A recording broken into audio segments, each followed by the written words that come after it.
early in the transfer portal season, a lot of Iowa fans going out there getting excited because you made improvements at the quarterback position. Cade McNamara was an improvement at quarterback for the University of Iowa. Okay, and then you look at Erik, tight end from Michigan, adding to that tight end room, and we know how good tight ends have been at the University of Iowa. But you do a little bit of deeper dive. You look at the whole transfer portal situation as it stands right now for the University of Iowa, you still got issues. Like when we talked about Cade McNamara, he lives within a box. You got to have a good offensive line. You got to have a good defense. You got to have a good running game. You can't expect, especially in an offense coordinated by Brian Ferentz, you can't expect Cade McNamara to go out and make plays and just revitalize this offense and turn them from 120-something and get them into 70th, 60th. You need a lot of guys around Cade McNamara. That's what you saw in that Big Ten championship season at the University of Michigan. Look, what they have at wide receiver right now as we speak here just before Christmas ain't going to cut it. Deontay Vines and Brody Brecht. Boy, we'll see how they operate as the main guys in the bowl game, because I honestly believe it's Deontay Vines, it's Brody Brecht, and hey, let's grab the nearest Iowa corn farmer off the street. Like, what else do they have right now at wide receiver? That's a very honest-to-God question that I have right now. So if someone knows the answer, please tell me. This is an Iowa team. If they want to be successful in 2023, they need wide receivers. And then you kind of look at it from the other side of the coin. If you're a wide receiver, why are you coming to Iowa? Why are you coming to Iowa?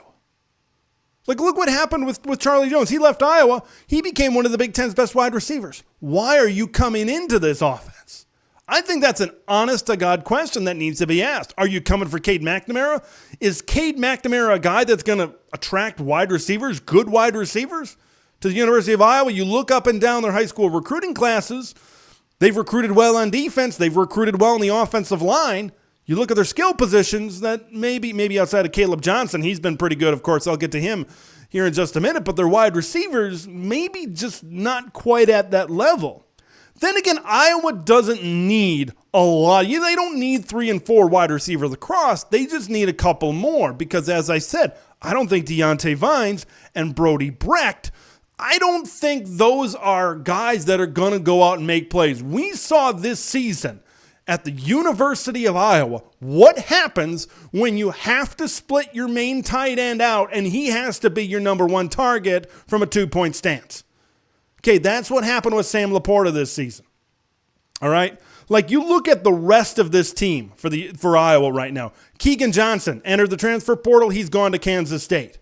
Okay, you look at so many of these guys. You look at Arlen Bruce, who's entered the transfer portal. Like, those are your top 2 wide receivers. If those guys are back in Iowa City at the start of 2023, I'd say Iowa is in a pretty darn good situation. But you know what? That's not the truth. That's not what's happening. And even if you look at the defensive side of the ball, like, they're going to lose a lot out of this defense. This defense has been dynamite. This defense has been utterly fantastic the past 2 seasons, right? But Seth Benson, senior. Jack Campbell, senior. Justin Jacobs, the guy that at linebacker that I think they were expecting to step into a role, transfers to Oregon. Terry Roberts entering the transfer portal. Riley Moss, gone. They've recruited well. They've got some defensive linemen in there. They've got some defensive backs. Of course, Cooper DeJean, Quinn Schulte are probably going to come back. But I don't know if this is going to be the defense that we're used to seeing at the University of Iowa.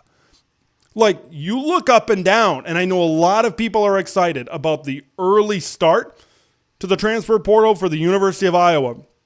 But I think out of maybe all of the teams in the Big Ten, this is a team that will have to continue to go to work.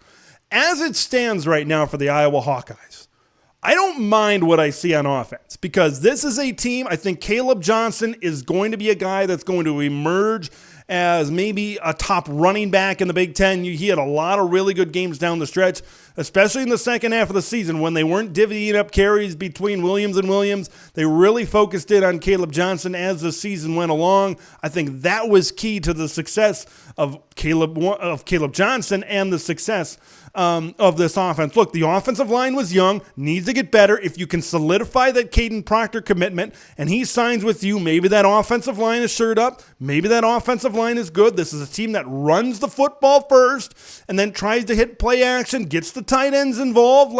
You're not gonna. This ain't gonna be a game-breaking offense. This ain't gonna be Ohio State. This ain't gonna be an explosive. It ain't gonna be Purdue. That's not what the Iowa offense is. This Iowa offense needs to be 70th. They need to be 60th in the country. That's where they need to be, and they need to get their defense to be able to develop and really be sped along in terms of some of these young guys that need to come up there. And as long as they're coordinated by Phil Parker, it's amazing how differently I feel about these two coordinators. As long as Phil Parker's there, fine, great. They're going to develop and they're going to have some really good defensive talent. But as long as Brian Ferentz is there on the offensive side of the ball, I don't know, man. I don't know. They've continued to digress. They've continued to get worse. Digress, not sure if that's a word, but maybe it is in Brian Ferentz's world. But, they've continued to get worse under Brian Ferentz. If Brian Ferentz is still the offensive coordinator, can they attract enough playmakers to replenish those positions at wide receiver? Can they do that to be able to be a good football team going forward? Iowa has a lot of work to do in the transfer portal and beyond. There's no question about that.